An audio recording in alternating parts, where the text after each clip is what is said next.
You see this? This right here will melt into your meat. Excuse me, melt into the breading that's going to be underneath it. Some of it's okay, but you need to trim this down till it's very lean. This is where I trimmed a little bit back already. It's not hard to trim if you got a good sharp knife. But the point being is you don't want that in your meat, because if you do, you're going to wind up with some very greasy bread dough. Now, as you can hear, I'm about to show you, I have some olive oil in a skillet. I got the temperature set on about 6. You can see I've salt and peppered the meat. It's a very lean cut of meat, so you have to add some flavor to it. What your goal is right here is not to cook this meat. It is just to brown it all the way around. Truth is I should have left that up for another second or two, but I can turn it back over. These pencils all have erasers. But the goal here is to brown this meat until it's brown on all 4 sides. When I say all 4, what I mean is you got to do this too. Let the ends cook also. It's about sealing it, not about cooking it.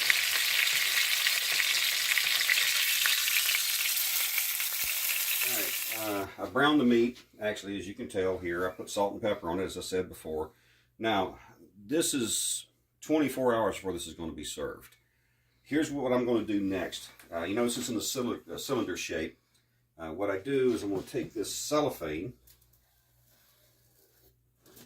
right there, wrap the meat. You want to wrap it tightly. Let me come around over here, maybe easier. Wrap it tightly, because the cylinder shape is what you're really after. Later on, when you go to add this or put the bread onto this, it helps if it stays in this shape. Now, there are several techniques for this, but given the size of this one, your standard cellophane is the right shape. Now, see how I've got that in a good cylinder shape. It's nice and tight. Now, I'm going to put it in the refrigerator overnight. So, we browned the meat last night. Today, we're setting the puff pastries out so they can thaw out, which we'll roll out later. For this moment, though, we're going to start working on our side dish, which is, of course, the roasted potatoes. And we're going to start this. I have potatoes, carrots, and parsnips, so I'll cut up some garlic in it, and probably some onion too. But you got to peel them first. But before you do that, I want to cut the ends off of them.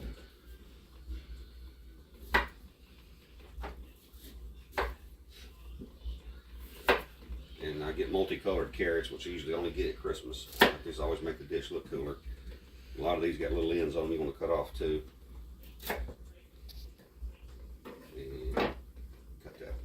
Peel the parsnips. You just do it any way you want to, but I use a potato peeler. It makes it quicker, especially if it's good and sharp.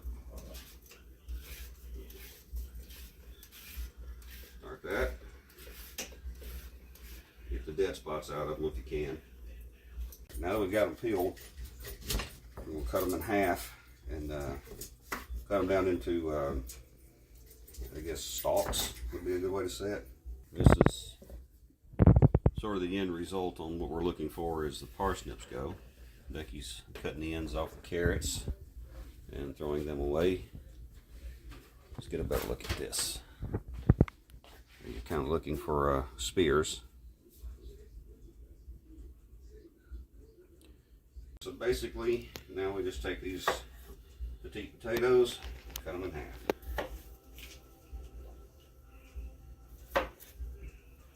The idea is get everything just around, well, a little bigger than bite size, you know. But this right here, when we put them in the oven, will help kind of crispy outsides if they're smaller. So rosemary, pull it off the stalk like that. You do not want the stalk in it. This is mostly just for aromatic anyway in the potatoes. It's not really it's edible, but it's not really adds any flavor or anything to it. It's just a smell. But it does smell very, very good.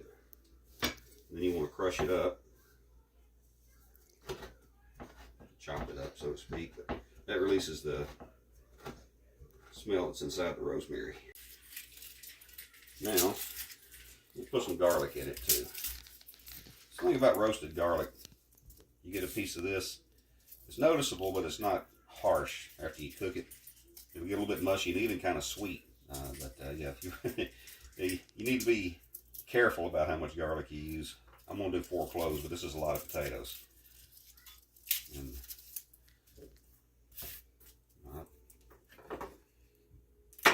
cut the ends off of them like that. Peel that extra skin off so you get down to the inside of it. And you'll do that with all 4 of them. But what I do, I'll take them and then cut them in about 3 to 4 pieces. So you get little pieces like that. Mm-hmm. And then take the rest of the skin off of it. And then just add them to your potatoes. Like I said, about 4 for a mashed potatoes this big. About 4 cloves is plenty, and that's good. All the veggies in here: parsnips, carrots, potatoes, rosemary, some garlic. I'm gonna add a little garlic seasoning too. This is garlic pepper. You see. Yeah, it's like a Dollar Tree version of it, but this has salt in it also. You gotta be careful not to over salt this. That's a lot of potatoes, so that would have been over salted. And now you add olive oil.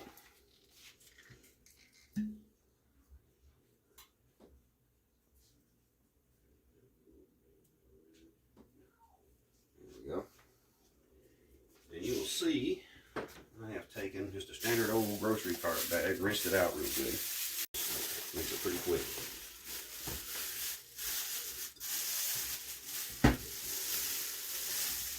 And the reason why, because now I can coat everything evenly.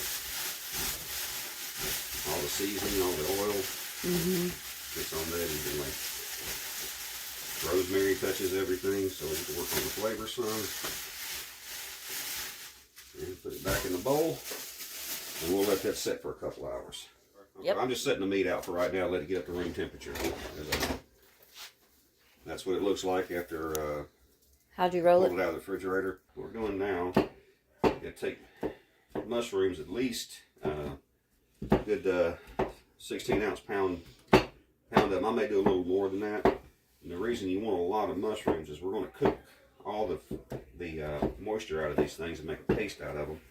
And that means they're going to reduce these things by a great deal. And are those brown mushrooms or white mushrooms? You can use either, but since we're going to be flavoring this in a lot of different ways, I just go with your standard old white cap mushrooms. As you can see, you just want to chop them up real good. This releases the water in the mushrooms a lot quicker. Alright, now Becky is going to make the mushroom paste. We start this by putting your oven on high heat, about 6. Go ahead and dump the mushrooms in.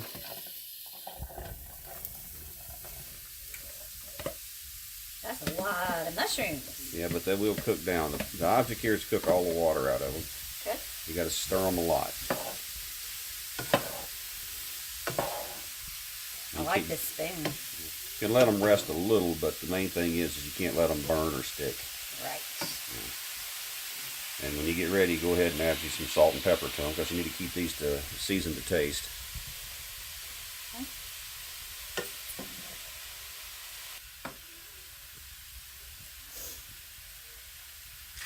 So right there, some sea salt. So a little goes a long way on that, but you do need to, yeah, you go, a good amount. Alright. I love pepper.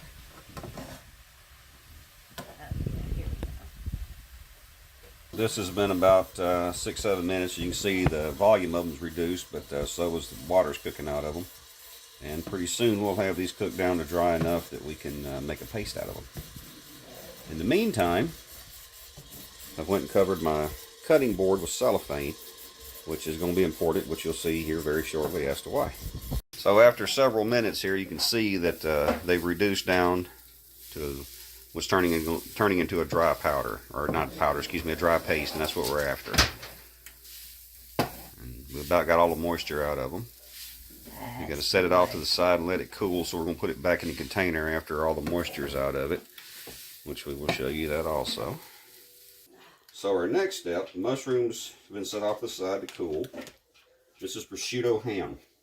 It's an Italian ham. It's very salty, but it's also very good and very thin. So you want to lay it out like this. Most of them come packaged with little sheets between them to help you out with this. Be careful taking it out because it will tear on you.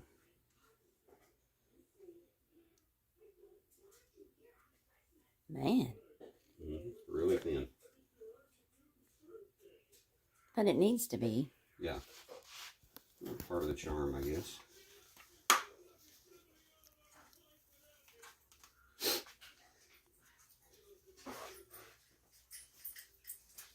The idea is to overlap them, which will be obvious as to why here in a bit.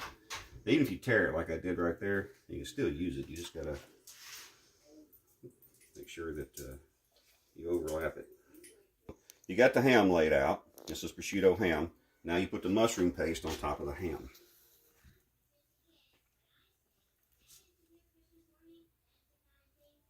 Spread it out as evenly as you can. Next, we unroll the meat.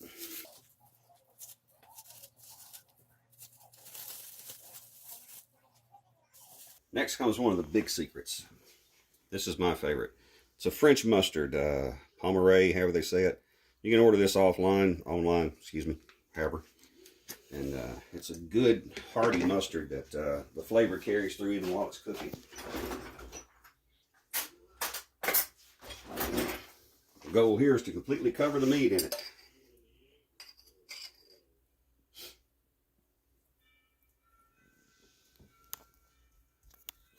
But one thing about fillets in general is they're very lean cuts, which means they don't have a lot of flavor on their own. They're very tender, but they don't have a lot of flavor on their own.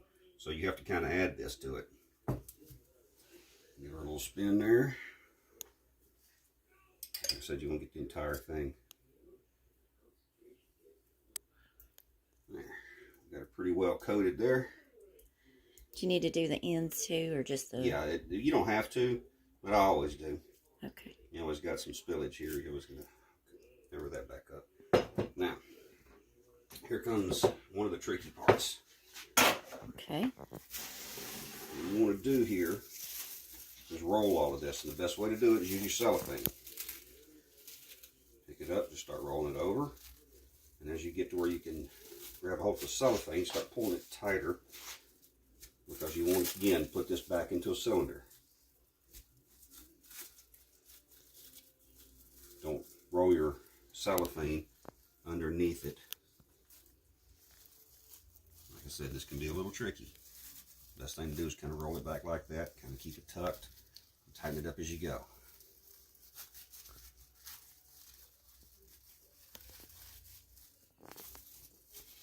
There we go. Now we can. All right. Now, I lost some mushrooms there, so I'm going to tuck them back in. Press the ends together. There we go. And then you can put a twist on that end and tighten it up some there. Same thing with the other end. Twist them both up, make them tight. And see, that's another cylinder you got right there. Now you got to let that rest for a while. You could put it in the fridge if you're going to leave it that way for a while. But we're only going to let that sit there for a couple hours or so at the most, because we're going to work on the bread dough next. If you make all that the night before, it's okay to refrigerate it, but when you pull it back out the next day, you need to let it get up to close to room temperature before you start working with it again. Next step is to lay out some, put some cellophane back on your board. There's our Wellington over there, acquiescing to the mushrooms and mustard and ham. What you want to do here, we're going to start working with the dough that we're going to be using, which I'll show you in just a second. This is to just help it keep from sticking, and you know, it's flour, so you want to make a mess with it. That's part of the fun, I guess. Just puff pastry sheets is what we're using here. These come from Kroger's. I don't know what you could find, but there's a lot of different kinds out there. And they come frozen, so you have to let them thaw out. I put them out, I don't know, about 10 o'clock this morning. So they should be up to room temperature now.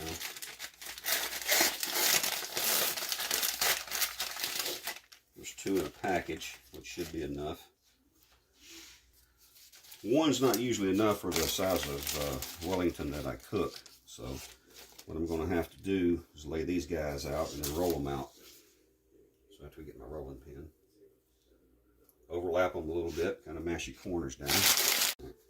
Well, I am embarrassingly missing my rolling pin. So I'm going to use a technique that I watched my grandmother do.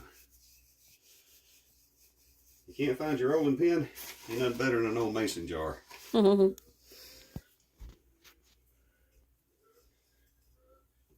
that apart too soon. It's because I was rolling it the wrong way. Flatten it out, make it a little bit wider. So you want to make sure that it's wide enough that you can tuck the corners when you put the meat on the bread.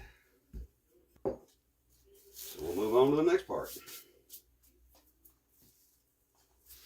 I have to unwrap this.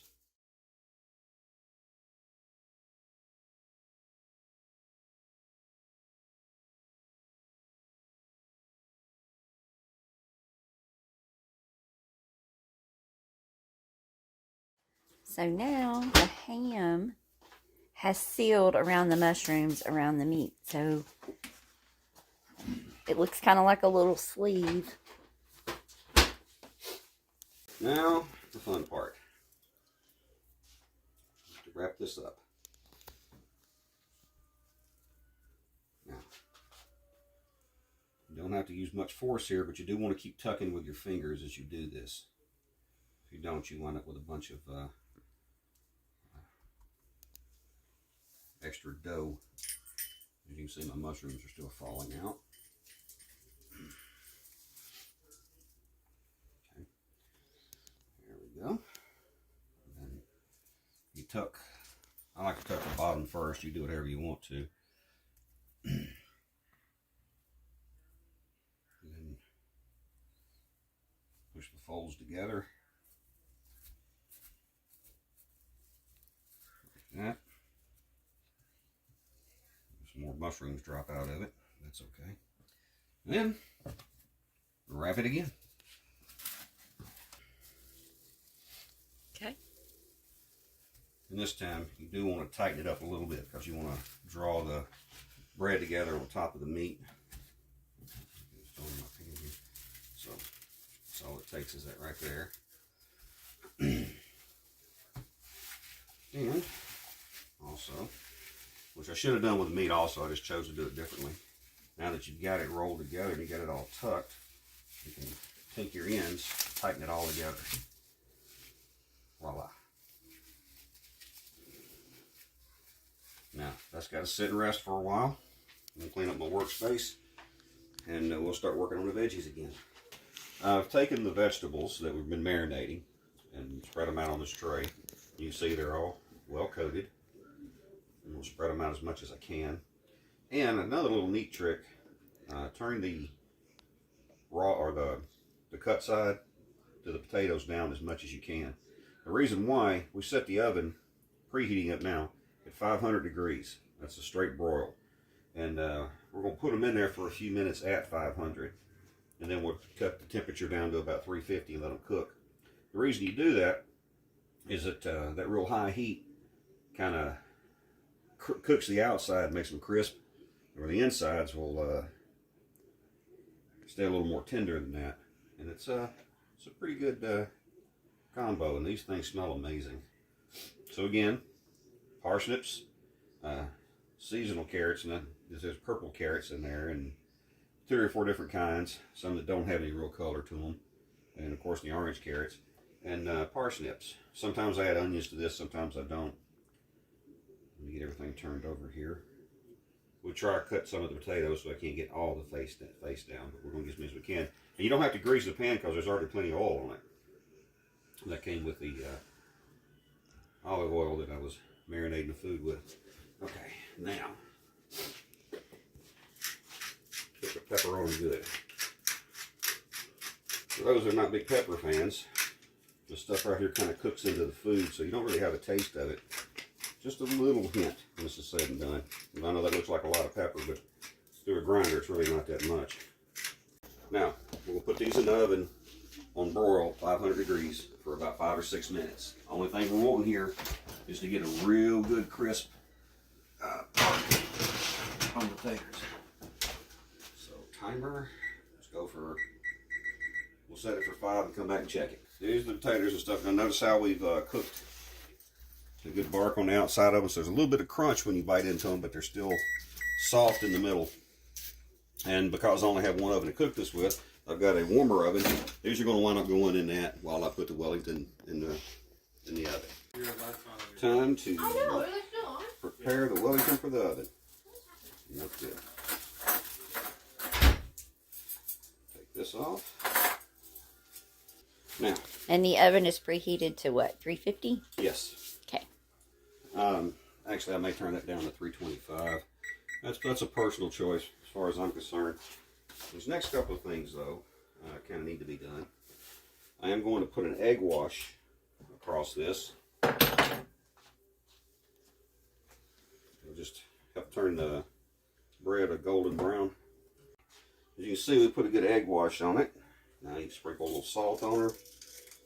That also helps with the crispiness and provides a little extra flavor. Now there's a step right here I may have overlooked a tad. You don't have to do this, but there's ways to decorate these things. You know, you can put like another strip of bread across there, or any kind of, make turn little Christmas trees or something if you want to. I suggest this right here. This is what I like to do. Simple. It'll show up when the bread comes out, and you don't put any pressure on it. Just lay the knife on it, drag it over the top of it several times, and as the bread cooks, it'll separate there a tad. Put it on my trusty oven pan that I have had for more years than I care to tell, and it is clean. It's just well used, and it goes into the oven. I have a meat thermometer right here, which I haven't displayed out yet. You want to get this up to about 135 degrees. That's medium rare in the middle, and that's a good temperature. But you got to keep checking on it because you don't want to overcook the bread either. There you go, little fella. Go in there and do your thing. The meat up to a temperature of 130 degrees. Bread is cooked up nicely. Move the thermometer from it.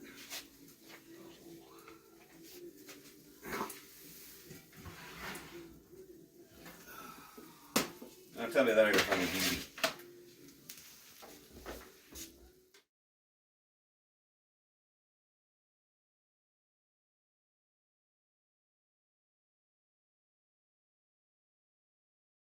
Here we go. Christmas dinner 2022. Voila. Voila. Little fanfare would be nice, please. Beautiful.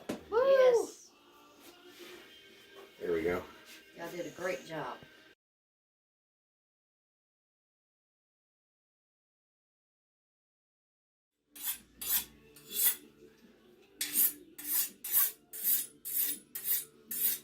All right. Per the tradition we've used so far, first cut goes right down the middle. Here we go.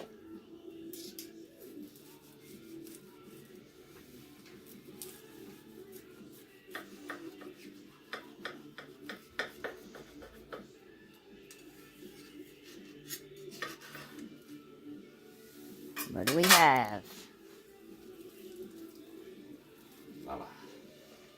Oh, yummy.